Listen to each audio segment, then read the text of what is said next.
This is Metal Mike, and in this episode of the 80's Glam Metalcast, we talk to vocalist and guitarist from Silent Rage, Jesse Damon. We revisit their stellar album, Don't Touch Me There.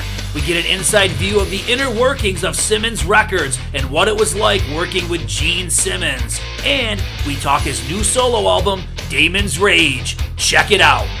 Jesse, welcome to the 80's Glam Metalcast. How you doing tonight, man? I'm doing great. Thanks for having me on, Mike.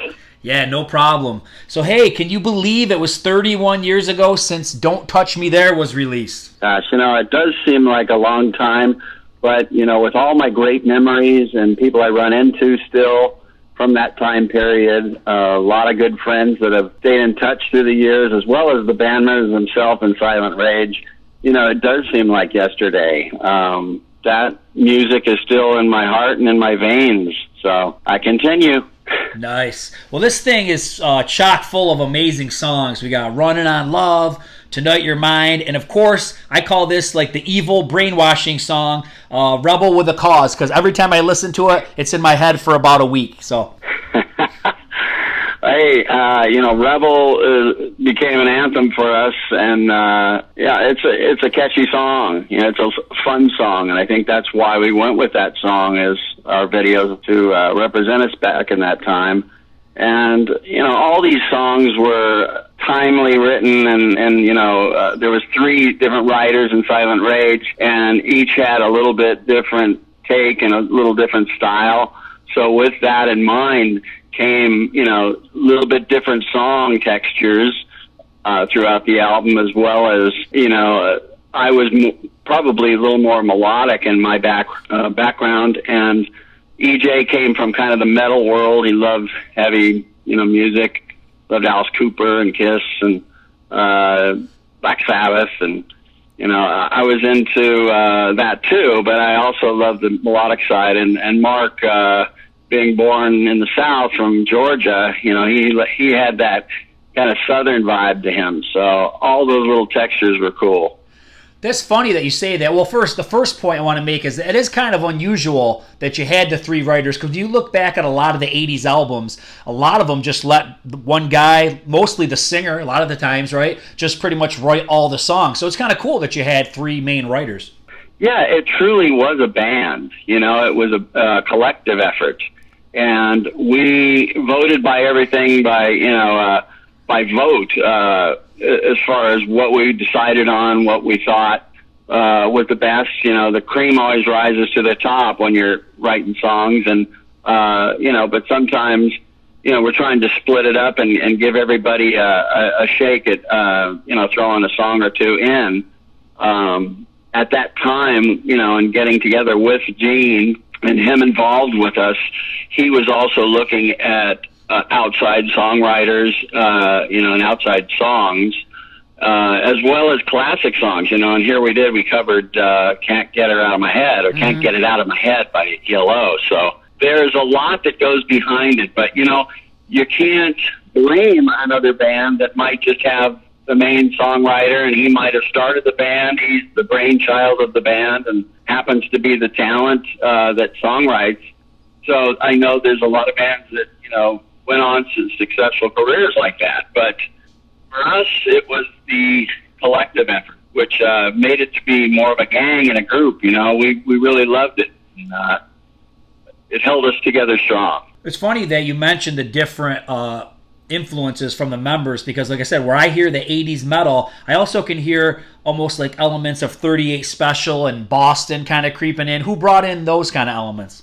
Well, I loved Boston, of course. That was that kind of melodic style. I had a little bit higher tenor voice than the other 2 guys, but and so with that, I loved singers like Lou Graham and yep. Of course Steve Perry. But I like balls ass singers too. And I was a Coverdale fan, and some of the metal singers. It was something that always came back home with us, that we had a Silent Rage sound.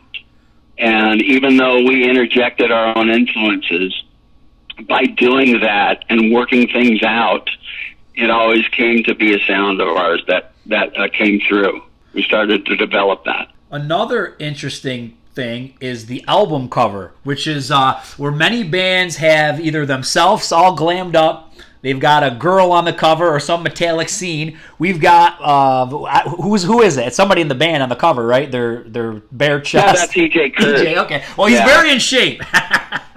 Oh, you know EJ. I mean, he's the Italian stud of the band, and was blessed by having that kind of a image and that kind of body, and he worked at it, and he weightlifted and was in shape, and was active. So we all tried to be that way. No one really wants to stare at overweight guys, trying to be rock stars or going out there and playing all night. Try to have a better image, to appear to your audience. So. Was the idea to appeal to the female audience with that kind of a cover? Or? Well, it was that. I mean, we had a lot of buddies, and it's funny how we started off, even though we had our influences and our playing style, we started off pretty melodic with that first album with Shattered Hearts, and we had some more had keyboards involved, and we had a lot of harmonies. We had some a cappella starting songs. And as we went through when we got to Don't Touch Me There, the second effort, it got heavier and it got a little more harder rock. And by the time we got to Still Alive, the third album, it was getting even heavier. So we're kind of going back from what a lot of bands do. A lot of bands start, heavy, and as they go along and they get a little bit better songwriters, they tend to want to write more commercial and come up with that big hit. So we kind of took a different route with that. So, but it was just something that naturally happened. It wasn't really preconceived. This is what we're going to do in the first album. This is what we're going to do, in the second and then the third. It was just something we felt we wanted to do. Now, Rebel was on Shattered Hearts, and then it made its way on to Don't Touch Me There. Was the belief that was a strong song that didn't get a fair shake maybe the first time around? Or I think, that was a song and a catalyst for Gene to really, want to sign us and be involved with us. I think he felt strong about that song. It was, in his mind, it was a anthemic type song for the band, and so he thought, why not make a couple changes and make it, stand out on its own on this album, even though it's the same song and it's not too different, but it is a stronger version. So in a way, we took his advice and we made a few changes, and we actually started with the chorus instead of starting with the verse like we did in Shattered Hearts, and I think that right away slammed you right in the face and made you take notice. So it worked. So let's talk about Mr. Simmons. What was it like working with Gene and being on the Simmons Records label? Well, it was at first, a little apprehensive, not really knowing what to expect. We all were Kiss fans, of course. Nice. And, to have somebody step into your life and actually there was a couple first phone calls that got him involved. He talked with EJ Kurtz because EJ was doing a lot of our business. So anybody who we referred to get a hold of the band, they would call EJ. And so Gene called EJ. And this is after a time when we were looking for management, and it was maybe 3 or 4 months prior to that, Shattered Hearts had come out. And so we were looking for management, and we wrote to all sorts of managers throughout the industry. And one that got back to us was Glickman and Marks, merchandise managers for Kiss. Mm-hmm. And Howard Marks is the guy who called us. So, we had a good conversation, and it was it was all of us on the phone, the whole band and him, conference phone call. And so he said, well, I really like this album. And he goes, I'm a merchandising manager for Kiss, but he goes, I think you guys have something here, and I really like it. And I'd like to come out and fly out. I'm coming out to L.A. I'd like to come see a show. So we set up a showcase for him. He liked it. And after our showcase was done, he came backstage and he said, well, I can't do anything for you except I'm going to pass this on to Gene because I know he's starting a new label, and I think he'd like you guys. So we said, well, that's great. We really appreciate it. But, and after some small talk, and he talked a little bit about his workings with Kiss, it gave us hope, but we weren't sure what was going to happen from that. And we figured, maybe a few days from there, we were talking and saying to each other, well, we'll see if anything comes up. We won't hold our breath, but, it's those kind of efforts that, make you strive to go for, really go for it. So, and what happened from that was about 3 months later, Gene called EJ. And when he called him, he said, hi, this is Gene Simmons, and I'd like to talk with somebody who's in charge of Silent Rage. And at that time, Mark Hawkins and I, we had phone machines, and we used to do, voice characters of different people, for our own little personal, call Jesse back or call Mark back. Uh-huh. And EJ thought it was one of us trying to screw with him, and act like we were Gene. So he said, all right, who is this? Jesse? Is this Mark? Which one of you is it?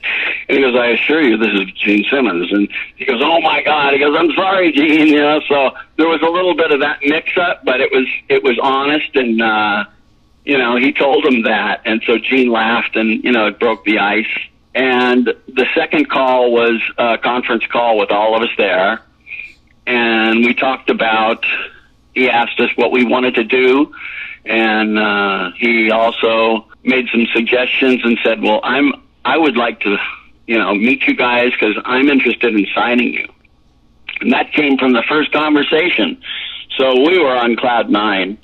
And we ended up going to his house and sitting, out in his backyard by his pool, beautiful house in Beverly Hills. And so stating all this, yeah, it is a little intimidating, driving up into Bel Air or into, Beverly Hills, and you go up the long driveway and you go up to his house, and, we finally meet. But after sitting with him for a while, he really was a good guy. And he has a way of telling stories, telling jokes, and making you feel good. He had that way about him. And so besides talking a lot of things over, we kind of agreed after that first meeting, we would love to work with you. We want to sign. And he said, yeah. Okay. So, the next few months was working that out, but also him calling us and making suggestions. And we were trying to sort out an album and sort out what we might need. And he wanted to hear any other songs we had that were demoed up. And so we got to work, writing, and it was one of the biggest kicks in our butt in our life. So he was pretty involved. He'd even produced some of the songs, right? He didn't produce the whole album, but he produced some of the songs, right? Yeah. What happened was we carried on, and we brought Paul Savu onto the team, and Paul was producing it. And we got about the 7th or 8th song into it, and there was a disagreement between Paul and Gene, and Paul and Gene kind of had a strong opinion about wanting to do a certain direction and try something, and Paul said, I just don't agree with it. I don't think we should do that. And he says, well, would you mind if I stepped in and took the helm and tried a few things with the guys? And Paul said, no, go ahead, And so in that respect, Paul was, cool about it. And I know that the main bulk of those songs, came about by Paul Savu. Mm-hmm. He gave us our sound, and that's another story. But, we felt confident and got a lot of confidence before we even met Gene through Paul, and through doing the whole Shattered Hearts album and also doing a lot of demos in the studio with him. So, but when we got to, I think there was about 3 or 4 songs that Gene got involved in, and I Want to Feel It, which was an outside song written by Jolyn Turner, Bob Held, and Al Greenwood. A combination of, a Brit and a couple New Yorker guys. Al Greenwood, the keyboards from Foreigner, and Bob Held, a great songwriter. So he brought us their demo, and Joe Lynn was singing on it, and I said, God, I don't see why they don't put this out, but I'm glad you got a hold of it, because I really like it. So I kind of copped his vibe on it. It's, my take, but I sang it close to the way Joe sang it, and I think it really turned out good. That's a great song. Yeah, and, for some reason, Gene loved that song too, and he actually helped us with some backups on that. So his voice is on there too. And we had an outside engineer working with us, Pat Reagan. Pat's a great engineer and a great guy, good friend. And we did another song, and we started recording in Pat Reagan's home studio, and then we moved back out to another facility. Most of it was recorded at Foxfire Studios in the city of San Fernando. Gene came out there quite a bit, and, he, as producer, he would once in a while get behind the board and fly a mix, but a lot of times he liked, the engineer to do it, and he would just verbally convey what he wanted. And I'm trying to think of some, the other song was Touch Me, was another one, and I had started off singing that, but Mark came in and just tried it one day, and we all felt that's a good character fit for him, so he ended up singing that song. Nice. There was another song Bruce Kulick had co-wrote with Adam Mitchell, All Night Long, and that ended up on the album, and that was a favorite. That was a cool song, and gave us a chance to work with Bruce and meet Bruce, and so many Kiss connections through our time.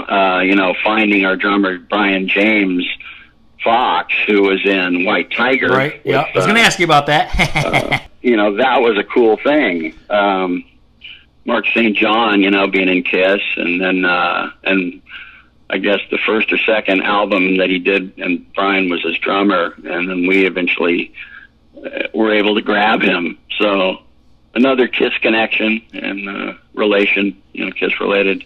So going back to how, it was to work with Gene, very intelligent guy. He always shot from the hip of what he liked. You could tell what he liked.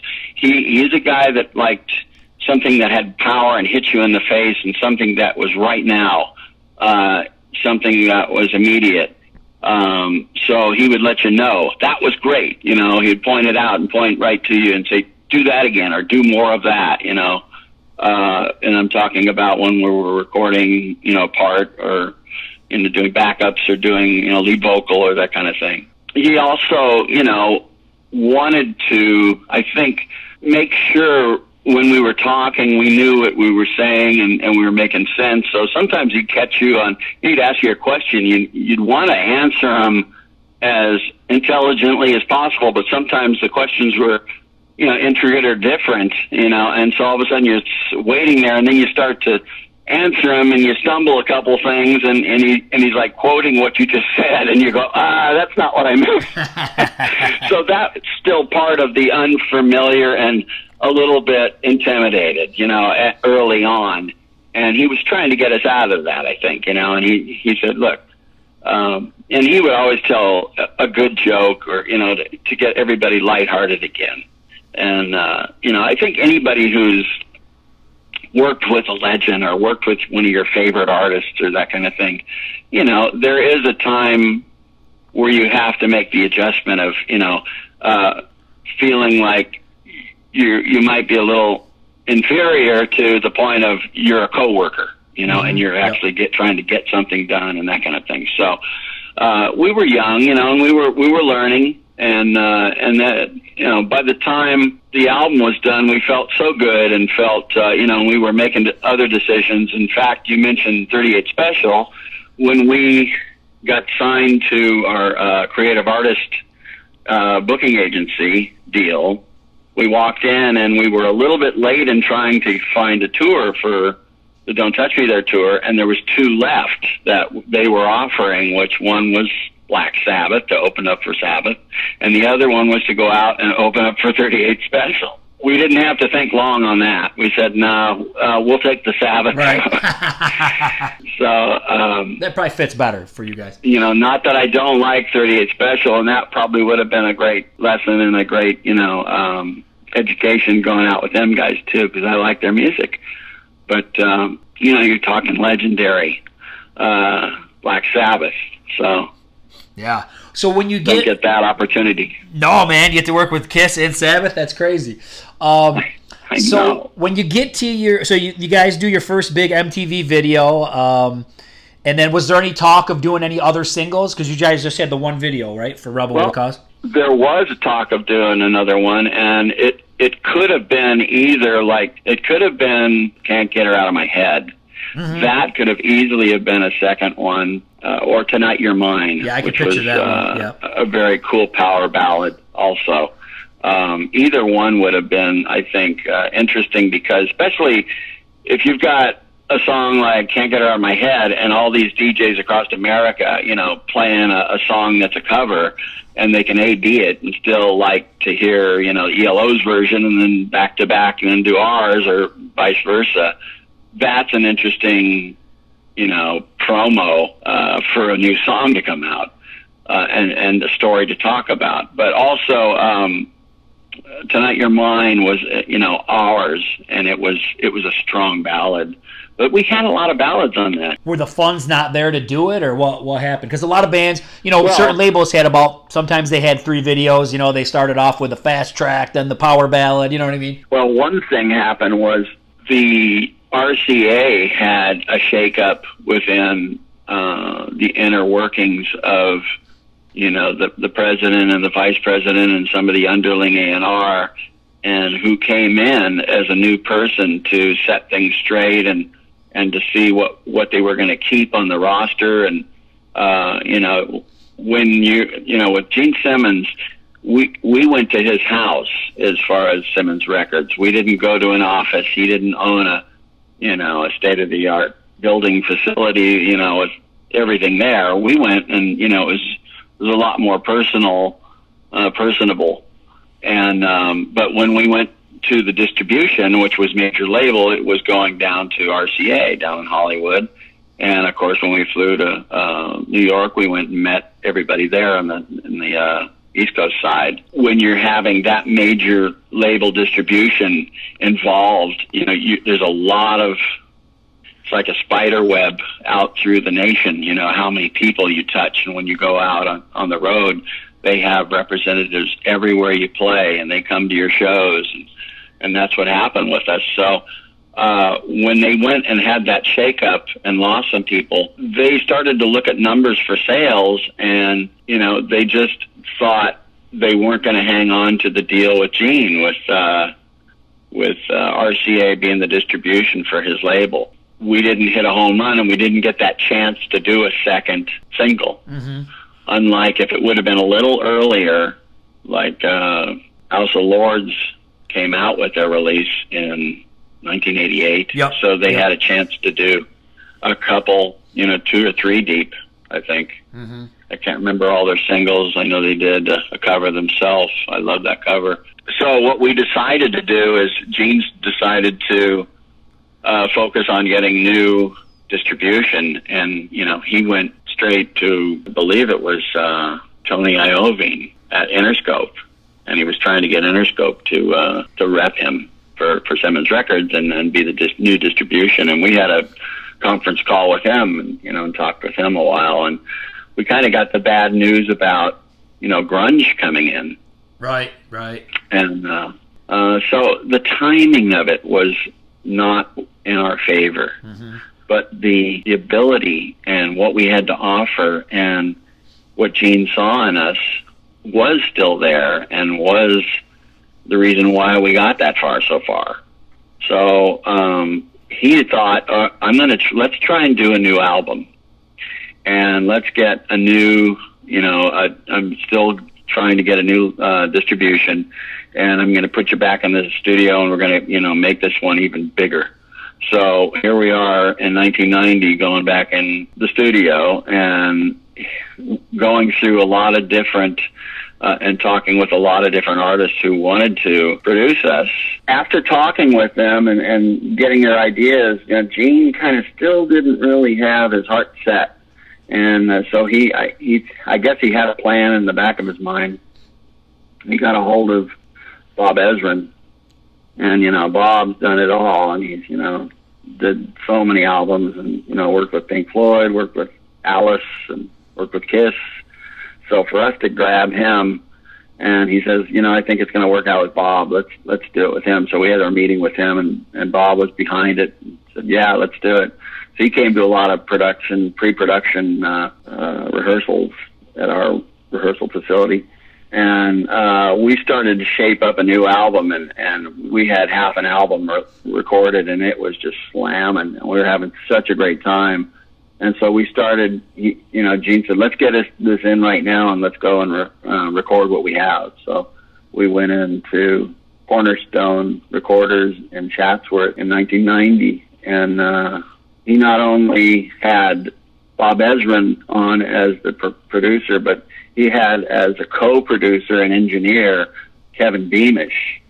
And Kevin was, a red hot, did, REO Speedwagon and Y&T, and, so here we got a couple hot producers, and we really felt good about the second album. At the same time, like I said about timing, there was, I think, possibly a little bit of a struggle and a little bit of push for Gene to get back into, thinking about Kiss. And, Paul was probably tugging and pulling, saying, I know what you're trying to do here with that, but I need you, and, Kiss needs to move on. So it made it more difficult for Gene to focus on both careers. Eventually, it died. And I guess he did not get, with the way of the industry and grunge coming in, and we kind of missed our envelope or window of time. We sat on those songs for a while. What came from that was, getting to know Gene and doing a lot of things for him. We started to work with him in demoing songs for him that he was writing for Kiss for the next album, which was going to be Revenge. Right. And from that, he also started to ask, he asked me, would you be interested in co-writing? And I said, yeah, absolutely. So I started going over there, and we wrote, a couple songs, and we ended up writing about 6 songs throughout the course of a year or two, and I landed one on Revenge, which was Thou Shalt Not. So killer tune, man. Killer. That's other opportunities that happened down the road from being involved with that. Nice. Now, a couple questions. So, if hindsight's 20/20, if you could go back in time and let's say it was Simmons Records on the table or Atlantic Records, would you still do the Simmons route, or would you have tried with a different label? Well, it's hard to say that. It's hard to just jump in and say I knew nobody from Atlantic, sure, or any other label. I knew that was a strong label. Yeah. It would really depend on talking with the other person who was offering a deal. And getting the vibe, because you really have to go with a gut instinct. You believe in yourself, and you want to hold close to the vest what you have to. That's all you have. That's your ammunition, which is your band identity and the songs. And we worked hard up until that point, to get to where we were. Schlepping through all of the heyday at the Sunset Strip in Hollywood, and then branching out and playing regionally, and just really going after it, and doing a lot of VIP showcases for labels. We did a lot of that before we met Gene, and trying to get there on our own, but we kept at it, and we kind of got in through a back door. Like I said, when you're making your decisions, it's a gut instinct, and we would talk amongst the band, and no one person made the decision. We all had to come up with the decision together. And so I think my only regret is that we didn't try to get signed a little earlier than 87 for our first album. If we would have had the first album out by 85 or 6, we might have been able to make and squeak in and got, a little further along. Might have gotten to the second single or third single of a Don't Touch Me There album if that came out in 87 or 88. Sure. And and just would have catapulted us further. So yeah, and the only reason I asked that, that's unfortunate. Yeah, the only reason I asked that, and because what a lot of people I talk to, they'll say these kind of situations where, whoa, man, if we would have did this, then we would have, and you never really know. So I guess what I'm getting at is, in your opinion, no regrets. It was the right move, but it was just bad timing. Is that the final answer? Yes. Okay, all right, cool. That's all I'm trying to get. That's definitely the final answer. Yeah. Okay. Yeah, I think in our hearts we made the right decisions, but like I said, with the pulse of the industry changing to grunge, it was a different thing. So, but as you know, right now, I'm still writing and I'm still putting out albums, and I'm, a lot of my stuff has grown, but there's still an inbred sound of 80s in my style, and I enjoy it. It's where I came from, it's what I did the best, and so I'm going to hang on to that and keep it.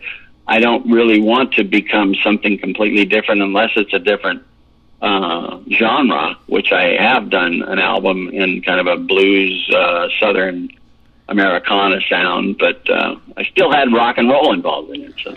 Yeah, man, I was going to say, you still have the knack for writing the catchy song that gets stuck in your head, because Love Gone Wild, that's been stuck in my head because I've been listening to Damons Rage. Why don't you tell everybody about that album? Okay, well, Damons Rage was a follow-up. Actually, what happened in 2013, I came out with a new album called Temptation in the Garden of Eve. And that was one of my better albums to date. That really... I kind of came back full circle and started writing in the old Silent Rage vibe, and it did well. That album did well, and I think people enjoyed it. And I had a couple good players on it. I had Paul Savu play bass on it, and I had Pete Nudick from the UK on drums, and Eric Rangu on keyboards, and myself. And so it went over well. It was a band kind of thing, and good songs. I felt I took my time, and Paul Savu has been my producer all along through my solo career, and so he's given me that same sound, which is was captured in one of my best albums that I've recorded, which was "Don't Touch Me There." So it's the same Silent Rage singer, trying to just do new material. Although as a solo artist, you want to, try new things, and you want to try to not be, the same every time you come out. But there has to be some kind of a common thread. And so my common thread is my voice and my guitar playing and the stylistic of songwriting. Thank God for that. In 2016, I decided to take a left turn, and I did the blues rock Southern album called Southern Highway, and I did that because I put together a fun band, and we started to play out just for fun, and I started to write some for that band, and I thought, gosh, this stuff's kind of fun. I think I have enough material where I'm going to go in and record it. So I did, and a lot of people liked that style, but I still have, some of the people that wanted to hear rock and roll, didn't take a liking to it. So they got back, and some of the press, some fan base, just people who are involved with my professional career asked me, "Are you going to do another rock album?" I said, "Yeah, I have been songwriting, and I plan to do one." So it took a couple of years to get to it, and by 2019, I was finished, and I had decided not to go the same route of having outside guys play on it. I decided Paul and I were going to try to do this on our own, because most of the other albums I have had outside help, outside session guys, and I said, "What do you think about us just trying to do it?" And he said, "Yeah, let's do it." And so it was the two of us. There was two songs that he co-wrote with me, which one was Love Gone Wild and the other was Wildest Dreams. Mm-hmm. So it was the second song and the last song, the 12th song. And I felt strong about this album. There's a couple songs, like Wildest Dreams happened to come from a song I wrote for the 2020 Olympics that was supposed to happen this year in Japan. Although that didn't happen, this song was up for the running for some promotional ads and for radio as well as television in Japan. So I felt good about this song, and I said, "Gosh, I'm going to record it and put it on the album." And some of the other ones, I really felt strong. I also had an intention of giving a nod to the stylistic writing that I learned how to write my songs from some of the greats, from the 70s, like Ted Nugent, Deep Purple, great bands that I loved and listened to, and, learn their chops, but also listen to their song structure and figured it out and thought, this is how you write great songs. And then you have to find your own pathway of what you want to use and how you want to do things. So that's what I did for this new album, and had some nuance and had some, like I said, nods that I would give to the players of yesteryear, the legends from the 70s, from what I grew up, listening to, and the late 60s too. I mean, I listened to Hendrix and Cream and all that too, but mainly, I was learning my chops through 74 to 78 or 9, and then, was out playing by then and playing clubs, 79, 80, playing Hollywood, early 80s. To wrap it up as far as Damons Rage, I had to come up with a title, and the last song I wrote was Damons Rage. And I thought to myself, well, I want to keep the push on this album, and I want to keep it upbeat. So I'm going to write a song, and I knew that there was a lot of movies over the last 10 years about superhero. Yeah. So I tried coming up with a storyline that I was kind of the superhero within the character, and that I was going around trying to foil evil.